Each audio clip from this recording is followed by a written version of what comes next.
warahmatullahi wabarakatuh. Alhamdulillahi rabbil alamin, wassalatu wassalamu ala rasulil amin wa alihi wa sahbihi wa man nasarahu wa taba'ahu walahu ila yaumiddin. Amma ba'. Apa khabar semua yang selamat menonton siaran langsung online pengajian asas Al-Quran kita yang dijalankan pada setiap minggu, hari Rabu dan Khamis.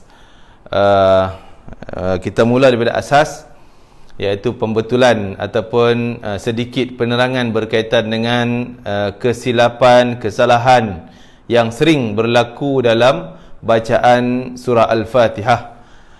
Yang kedua, kita dah lanjutkan berkaitan dengan asas kitab tajwid, asas pengajian tajwid, yang tajwid ni tujuannya adalah untuk memperbetulkan bacaan Al-Quran.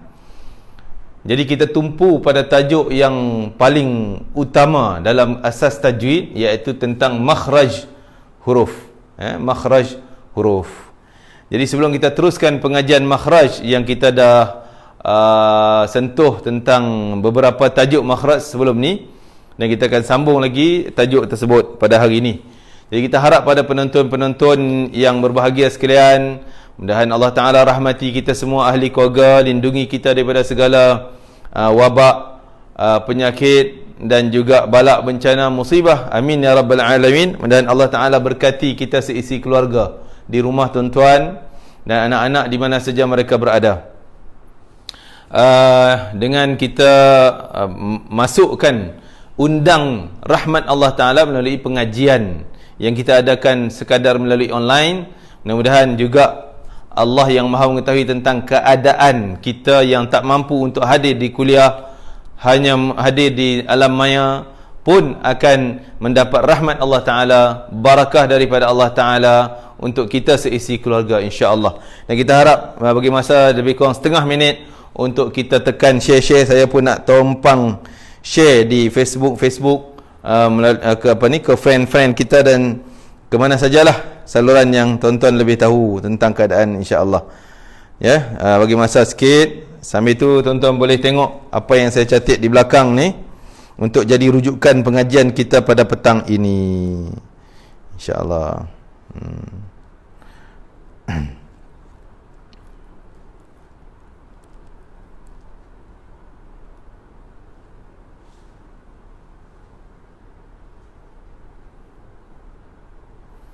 Okey. Ya.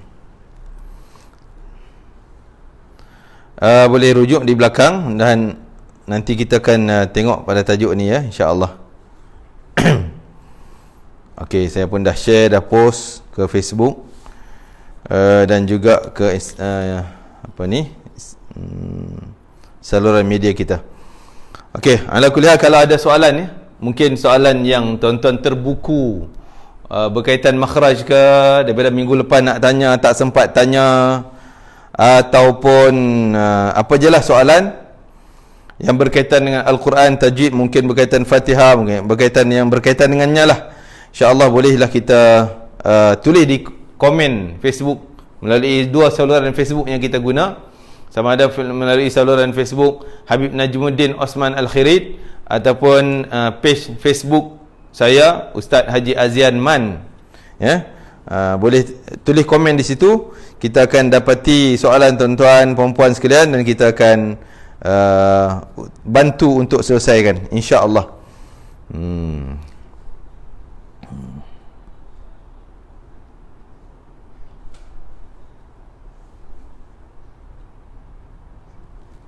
Okey. Saya rasa tuan-tuan dah ready untuk kita teruskan pengajian. Kita tengok pada nota di belakang yang saya catat di sini, iaitu berkaitan dengan makhraj huruf, ya. Makhraj huruf ada 5. Makhraj apa? Kita dah sebut dulu. Makhraj ni adalah tempat lahir, tempat sebutan huruf yang tempat di mana? Di kerengkung, di mulut. Jadi rongga suara kita ni semuanya melalui rongga mulut, kecuali ada juga rongga hidung. Rongga hidung dan rongga mulut. Tak ada suara datang dari mata, tak ada suara datang daripada telinga. Dia rongga tu je, rongga mulut dengan hidung. Ya. Okey, daripada sini ulama kita membuat kesimpulan makhraj huruf ada 5 secara keseluruhannya, secara umumnya. Yang pertama halaq. Kita sebut halaq apa dia? Kerengkung. Kerengkung. Halqum, kita sebut halqum kan? Di situ kerengkung. Dan kerengkung ni kita dah sebut dulu ada pecahannya pada 3, pangkal, hujung, tengah, ada 6 huruf. 6 huruf di sini. Semua ini juga dinamakan huruf izhar. Nanti kita akan baca dalam hukum dengung, nun mati ataupun tak dengung, nun mati tanwin, ada kaitan dengan izhar. Dan keseluruhan huruf halaq 6 itulah juga huruf izhar. Huruf izhar tak ada lain daripada halaq. Halaq tak ada lain daripada izhar. Berbelit-belit tu faham lah? Okey, insya-Allah. Okey, yang kedua. Hari ni kita nak bincang tentang lisan. Lisan tu apa? Semua orang faham lah. Kita Melayu pun meminjam, mencedok guna daripada bahasa Arab tu lisan. Lisan maknanya lidah. Jadi pecahan lidah ni sangat banyak pecahannya. Kesimpulan kita tulis huruf yang lahir daripada lidah. Bayangkan lidah ni anggota yang kecil je, tapi melahirkan 18 huruf. Dialah huruf yang paling banyak daripada lain-lain makhraj ni. Yang ni 6, yang ni huruf lain-lain dan sebagainya. Jadi lisan ni ada 18 huruf. Kan? Kita tengok apa huruf-huruf lisan. Saya tulis sini ya. Okey, macam mana tulis dari sini? Nampak kot ni ya?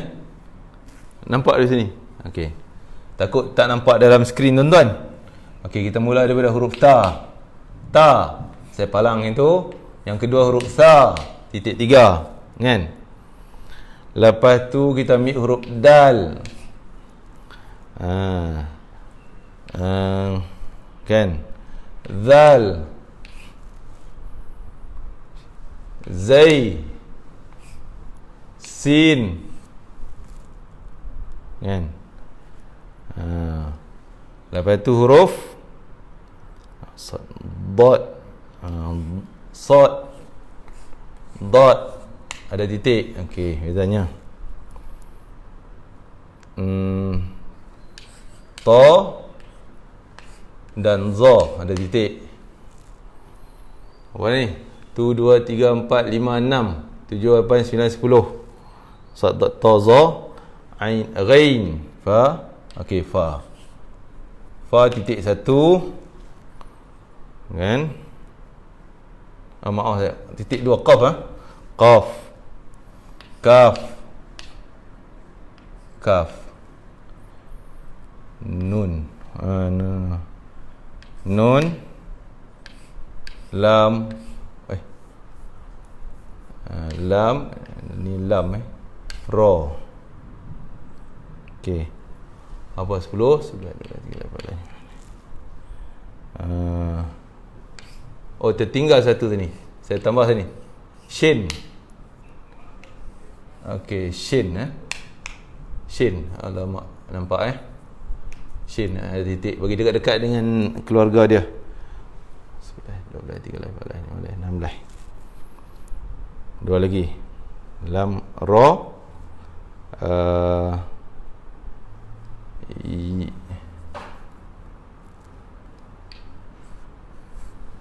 Ya. Tertinggal, tak apalah. Tambah di sini. Ni jim. Ada titik dia. Kan. Okey, wah. 2 4 6 7 8 9 10 11 12 13 14 15 16 17 18 huruf. Inilah nampak jelas tak dalam Facebook? Nampak Okey, saya sebut lagi. Ini semua huruf lisan ni.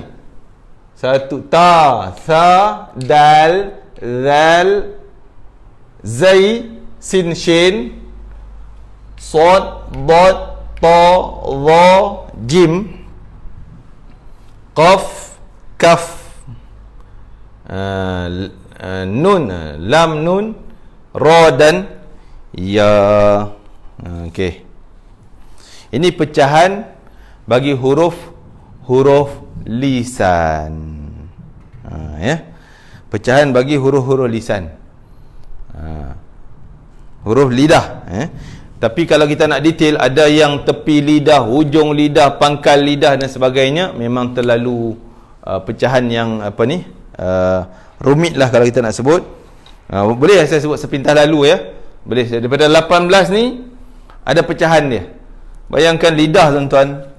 Lidah kalau kita kan rongga lidah gitu lidah gini je. Allah mak, saya lukis tak pandai tuan.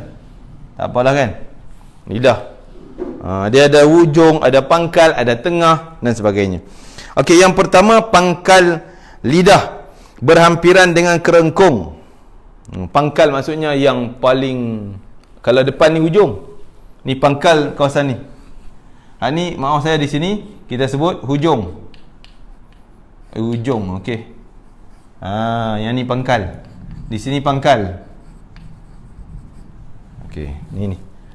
Ya. Pangkal lidah yang berhampiran dengan kerengkung, dia paling hujung lah kita kata. Dia paling hujung dekat dengan kerengkung.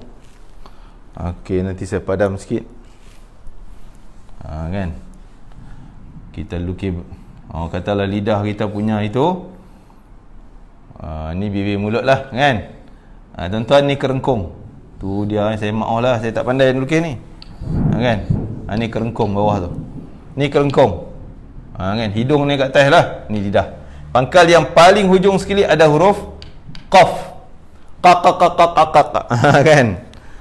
Dia dekat-dekat dengan hujung ataupun dekat dengan hujung kerengkung. Qaf, pangkal lidah yang paling pangkal, yang paling ke dalam, tapi masih di lidah. Ya. Qaf ni huruf qaf.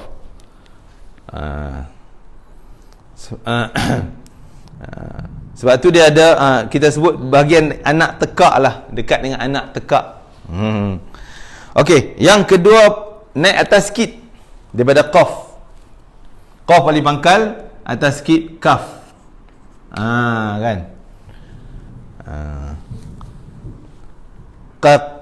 Kaf ni boleh kita gambarkan dalam tulisan Rumi kita huruf K lah, huruf K.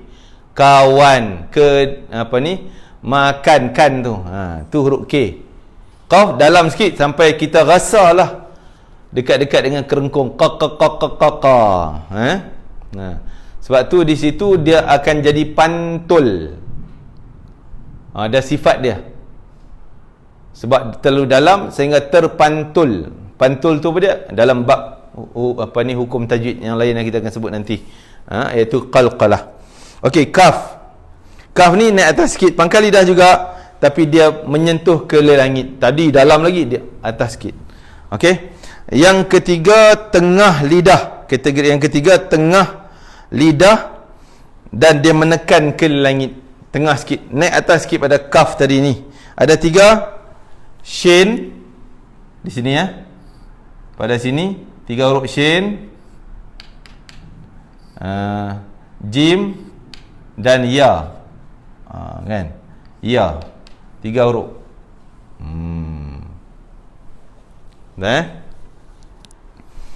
Okey. Memang kita tak boleh nak ingat lah tengah ke dan sebagainya kan. Tapi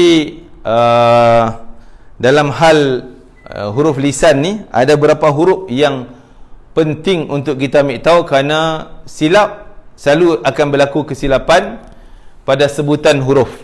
Ada yang huruf lisan kita tak payah tahu pun kan, sebab dia dah ada dalam Melayu kita, dah ada dalam Rumi, seperti huruf lam. Huruf lam kan sama dengan L Melayu kita. Jadi senang kan. Ra dan sebagainya lah. Ada huruf-huruf yang dah ada gambarannya dalam Rumi kita.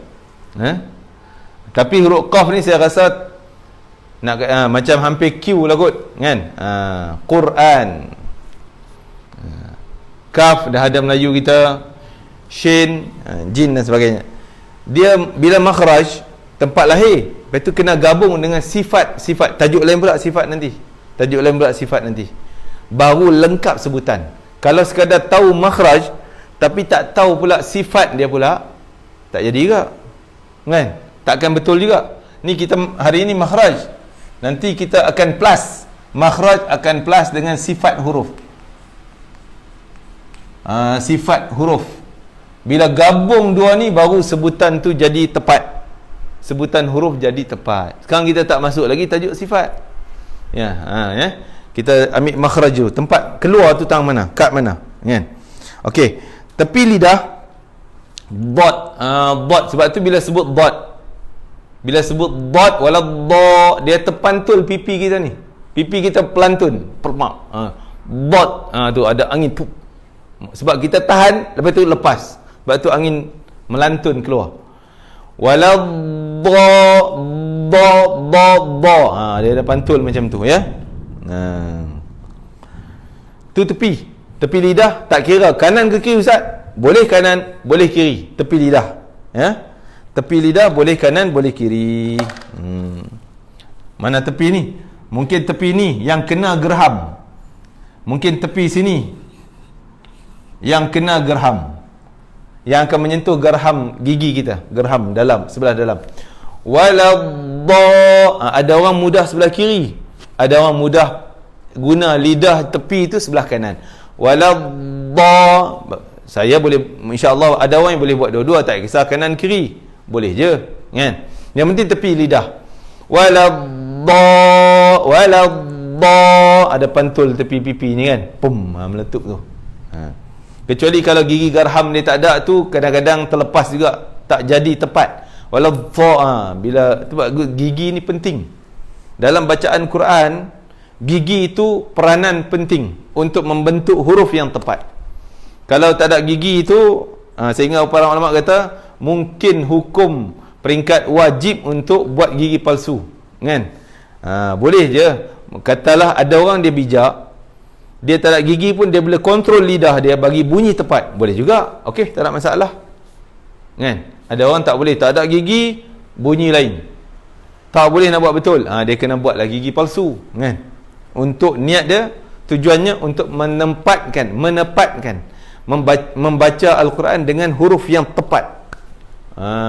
Gigi itu sangat penting dan banyak membantu. Okey, sambil-sambil saya tengok kok komen tuan-tuan ni, kok ada soalan ni daripada Haji Rashid Saad, sahabat saya ni. Ustaz, makhraj atau tajwid yang salah apabila membaca Fatihah dalam solat akan membuat solat tak sah, tapi dalam majlis tahlil apabila makhraj atau tajwid tak betul, adakah sampai pahala Fatihah yang kita baca tu kepada arwah tersebut? Mohon pencerahan. Terima kasih Tuan Haji Rashid atas soalan.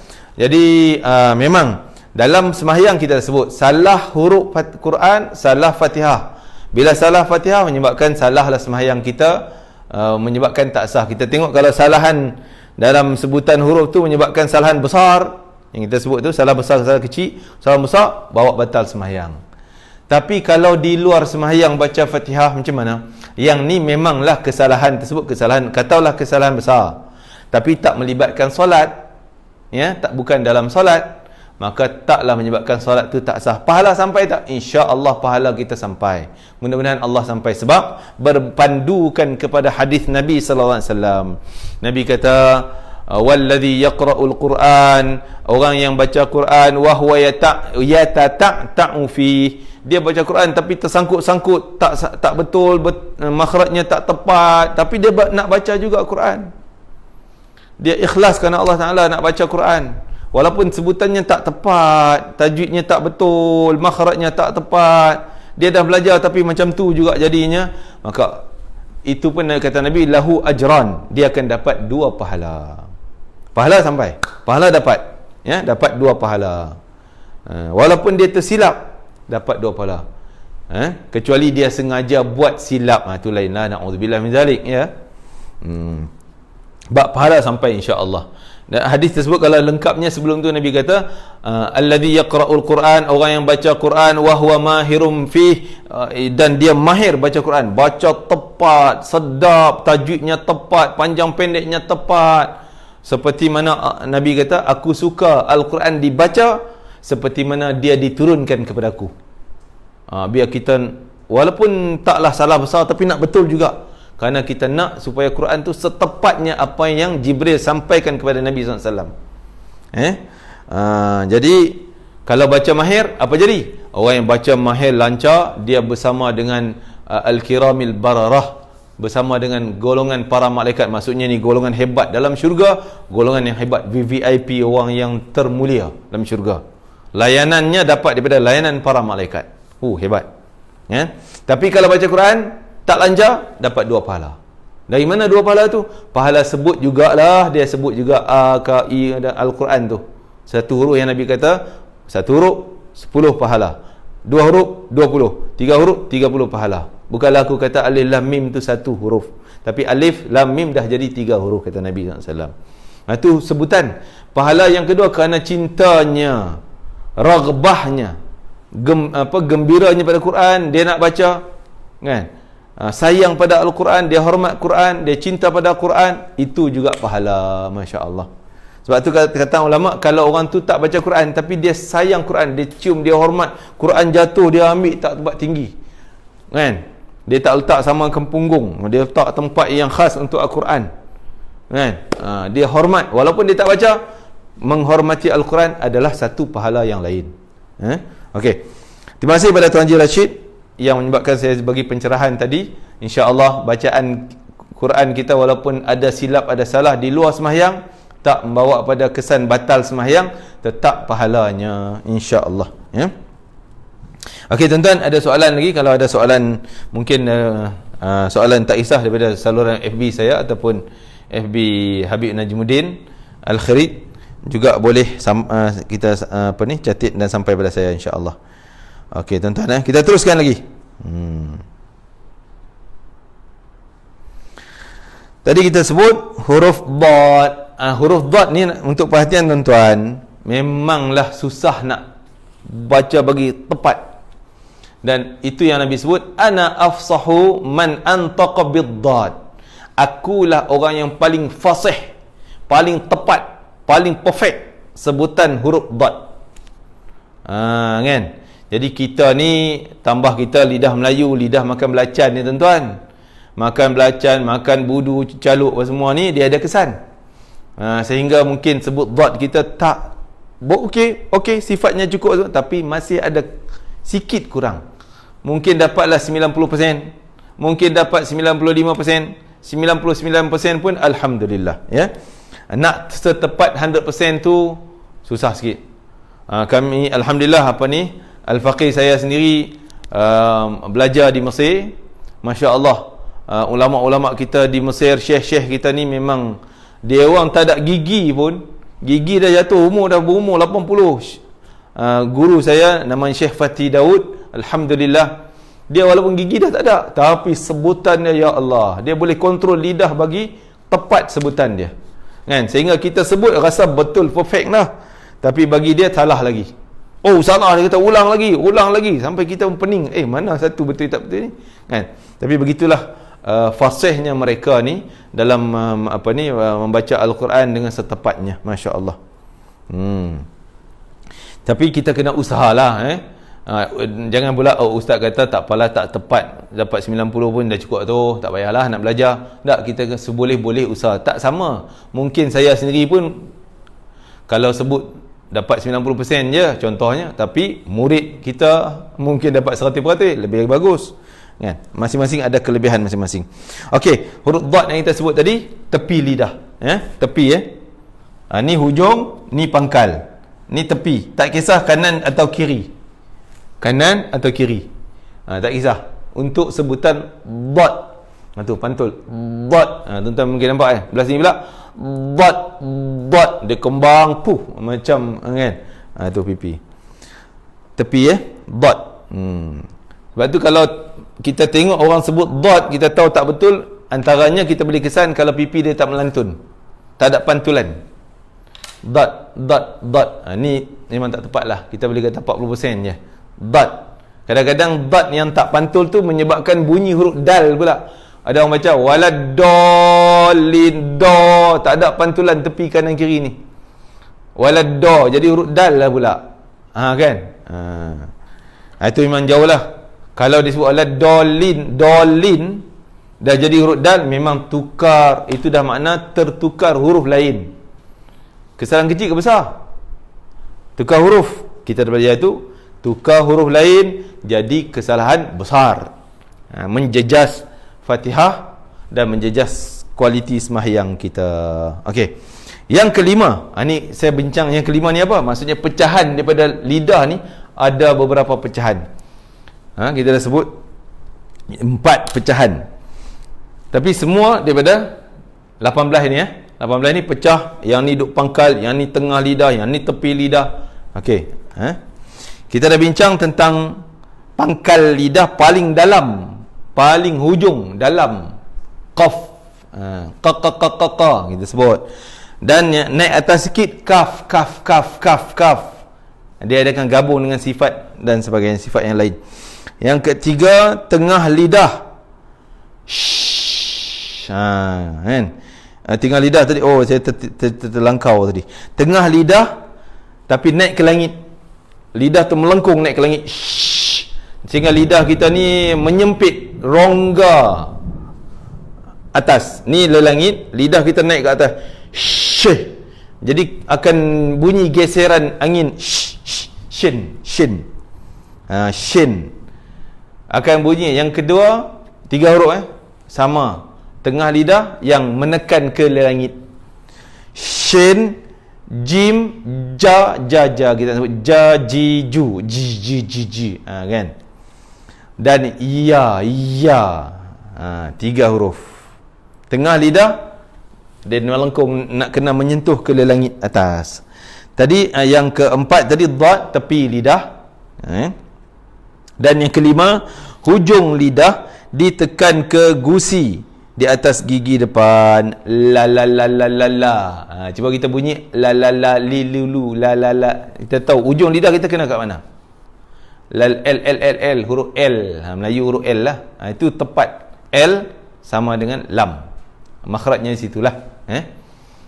Okey. Kita rasa ujung lidah kena kat mana?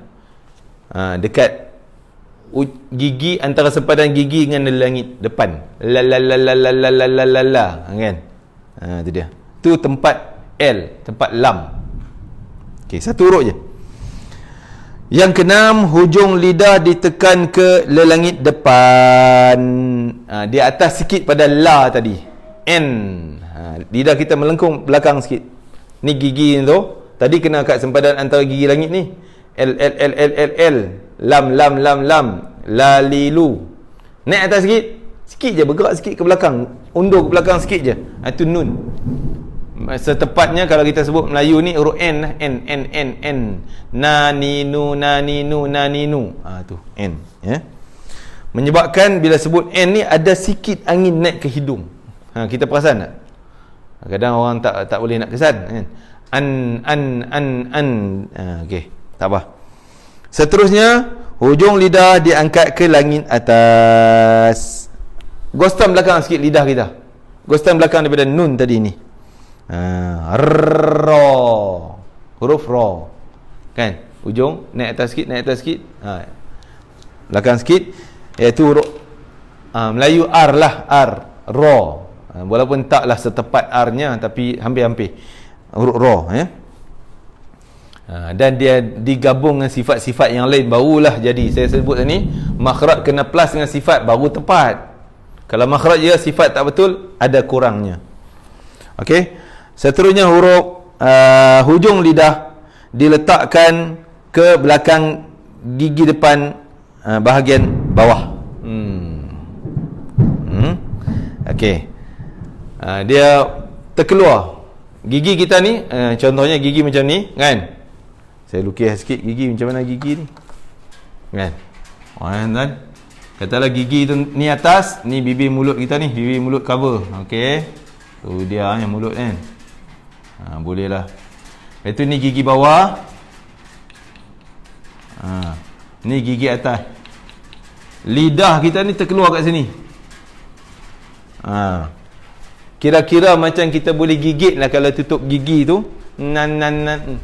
Tu. Di situ huruf apa? Hujung lidah ni. Di sini hujung. Ni hujung lidah kita ni yang kena menyentuh gigi. Menyentuh gigi depan. Huruf apa? 3 huruf. Okey. Apa dia? Hurufnya sad, zai dan sin. Kan? Sa. Mungkin sad ni dia lebih ke bawah. Kena gigi bawah. Jadi lagi zai, za, zi, zu tengah-tengah. Sa, si, su lebih pada atas. Jadi semua tu kira satu makhraj. 3 beradik. 3 beradik, 1 makhraj. Selanjutnya hujung lidah ditekan ke pangkal gigi depan bahagian. Ta. Jadi hampir-hampir tuan-tuan. Ni dia benda tu hampir-hampir. Sebab tu kita belajar Quran ni memang kena talaqi, musyafahah, talaqi dan musyafahah. Ini sistem yang paling tepat untuk betulkan bacaan kita. Daripada tak tahu pada tahu, talaqi dan musyafahah. Musyafahah maksudnya berdepan. Kan? Talaqi guru baca kita dengar, kita baca guru dengar.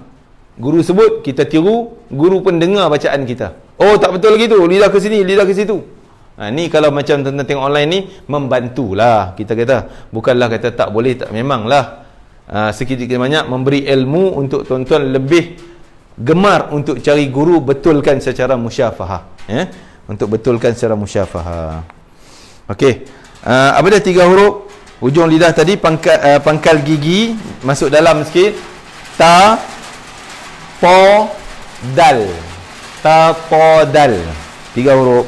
Hujung lidah dikeluarkan sedikit. Okey, yang terakhir, hujung lidah dikeluarkan sedikit. Okey, ini saya tulis pada apa? Okey. Hujung lidah terjeli sikit. Ini yang terjeli sikit ni. Zal,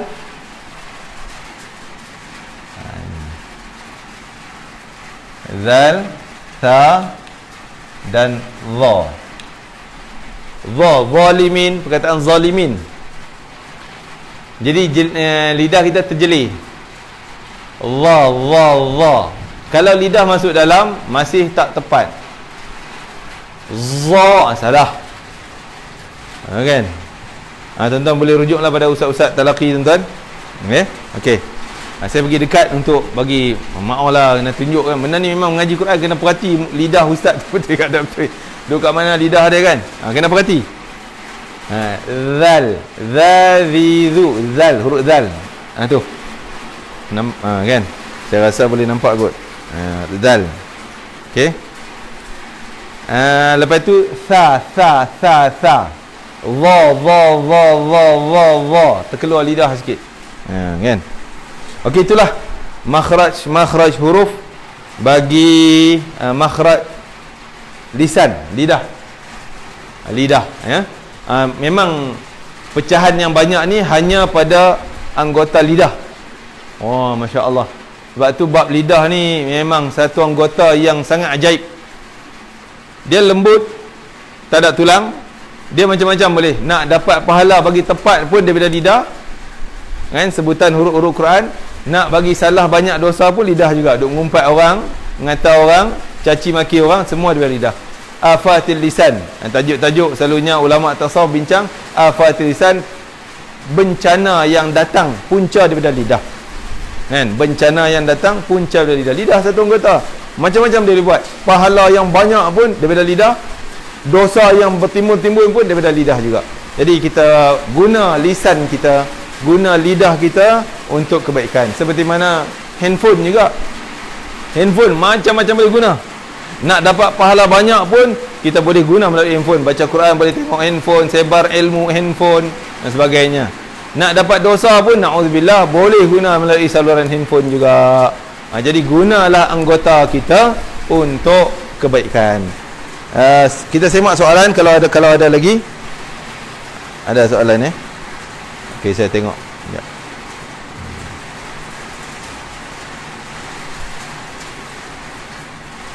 Apa hukum kalau seorang itu tak boleh nak menguasai makhraj huruf?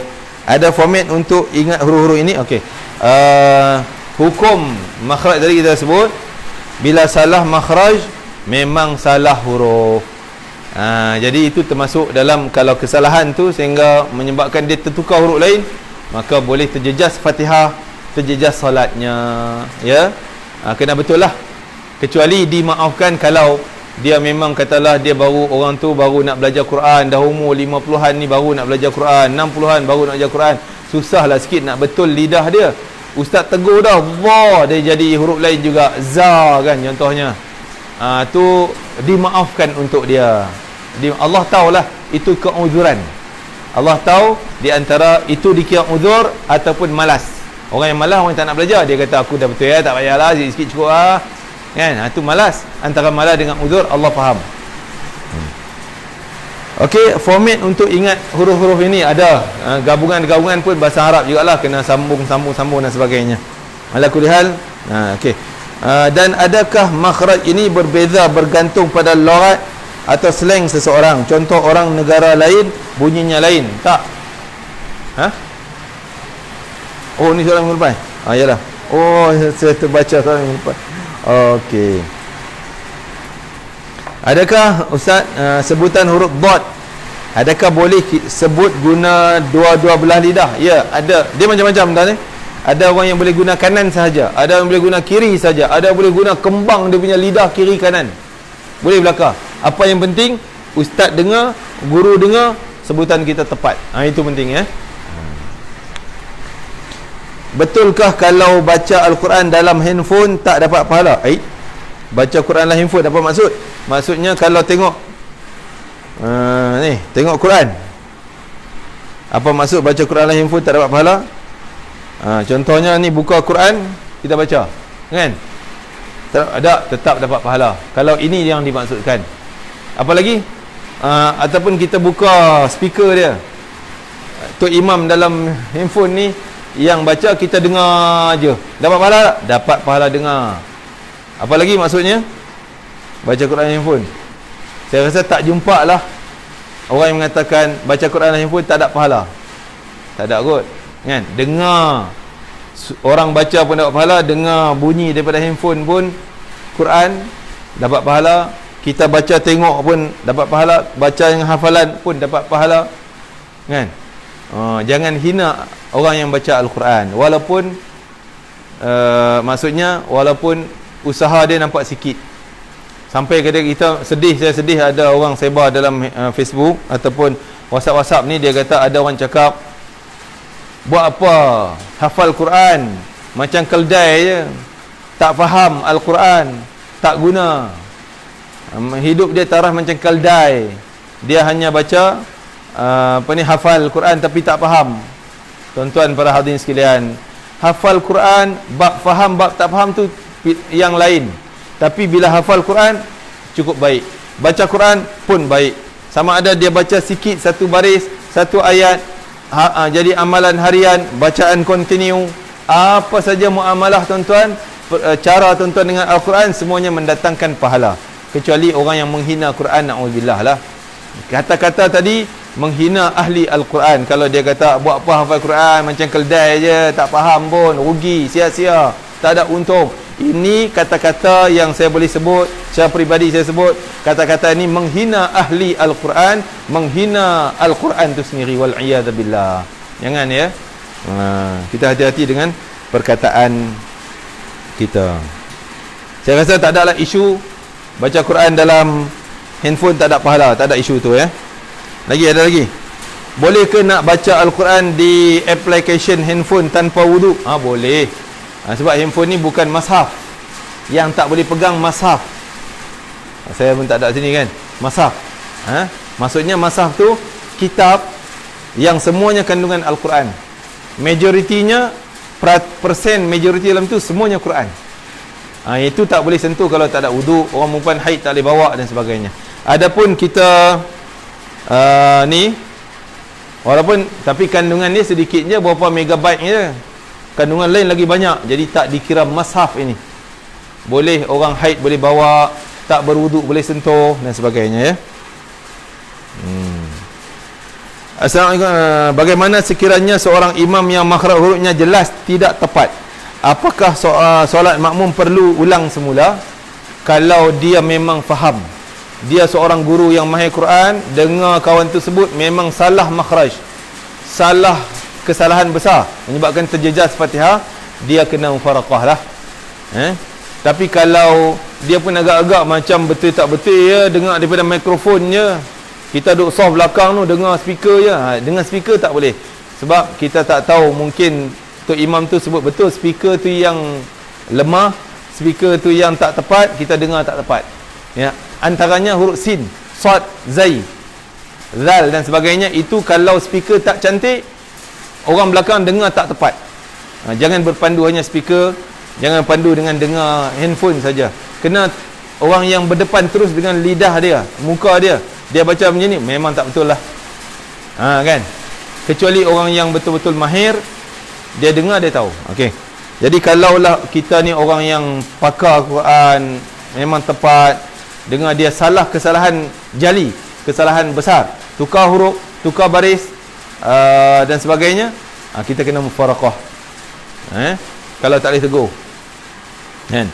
Kalau kesalahan tu kecil, contoh dengung dia tak jadi, bukan kesalahan besar, itu kita tak ada masalah, tak payah mufaraqah. Bolehkah orang yang uzur tadi? Bolehkah orang yang uzur belajar tajwid menggunakan mushaf Al-Quran atau perlu guna apps Quran dalam handphone? Jadi kalau namanya mushaf Quran, bukan mushaf, bukan kitab tafsir. Kalau kitab Quran yang ada terjemahan nota bawah ayat perkata tu, kan, perkataan, ataupun ada ayat tepi Melayu tu, yang tu tak dikira mushaf Quran, itu dikira Quran terjemahan, Quran tafsir.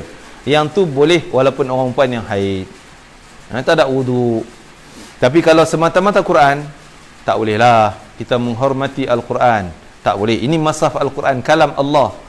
Kita dalam keadaan kotor, contoh haid, tak ada wudu, berhadas kecil, hadas besar, tak boleh pegang lah, ya. Hormat pada perkataan Allah Ta'ala. Adapun pegang Quran ni, ini tak, kita sebut tadi, tak dikira sebagai mushaf Al-Quran. Boleh kita pegang, ya. Wallahu alam. Itulah jawapan Fakir. Ada lagi, ya. Bolehkah orang yang uzur pegang Al-Quran dengan berlapik? Tak boleh. Walaupun lapik kain gini ke, tak boleh. Dia tak boleh sentuh mushaf, mushaf Quran. Tak boleh bagi orang yang haid, orang yang hadas besar, tak boleh sentuh. Tak boleh angkat. Katalah saya pegang ni mushaf Quran, duduk atas rehal, ni katalah rehal, kan, kita angkat rehal, tak kena pun, tangan tak kena Quran pun, angkat rehal pun tak boleh, sebab mengangkat, membawa semua tak boleh, ya. Kecuali rehal tadi ada Quran, ada buku doa, ada tafsir, ada buku catatan, ada buku ni, buku tu. Dalam beg contohnya, ada buku lain, ada mushaf Quran, itu boleh bawa. Tapi kalau semata-mata beg tu satu je, mushaf Quran semata-mata, tak ada yang lain, Quran je, yang tu tak boleh bawa. Orang punya haid, tak boleh, ya. Itu sebagai penghormatan kita pada Al-Quran, kalam Allah, bukan kalam biasa-biasa, ya. Wallahu alam. Itulah soalan, jawapan yang mampu saya sampaikan, dan mudah-mudahan akan beri manfaat apa yang kita belajar hari ini. Dan insya-Allah ada lagi soalan, kan. Dia belum. Apakah berdosa bagi orang yang qari tapi menolak untuk tidak menjadi imam, sedangkan imam yang sedia ada bacaan Fatihahnya tak betul, kan? Kita tak boleh hukum dosa. Jadi penilaian imam ni banyak sebab. Yang pertama, bacaan dia lah, sebutan dia bagus dan sebagainya. Yang kedua, bab akhlak juga. Mungkin orang tu baca Quran bagus, tapi dia tak jaga akhlak, tak jaga penampilan dan sebagainya. Kelayakan semata-mata, bukan semata-mata bacaan dia semata-mata, mungkin ambil kira hal lain lah, kan. Ataupun dia bab Quran tip-top, memang baca bagus, tapi hukum sembahyang dia tak pandai. Jadi kena penilaian dia banyak sudut, ya. Kita tak boleh katalah, oh dia ni pandai baca Quran, orang suruh imam dia tak nak imam, dia berdosa. Tak boleh terus hukum macam tu, ya.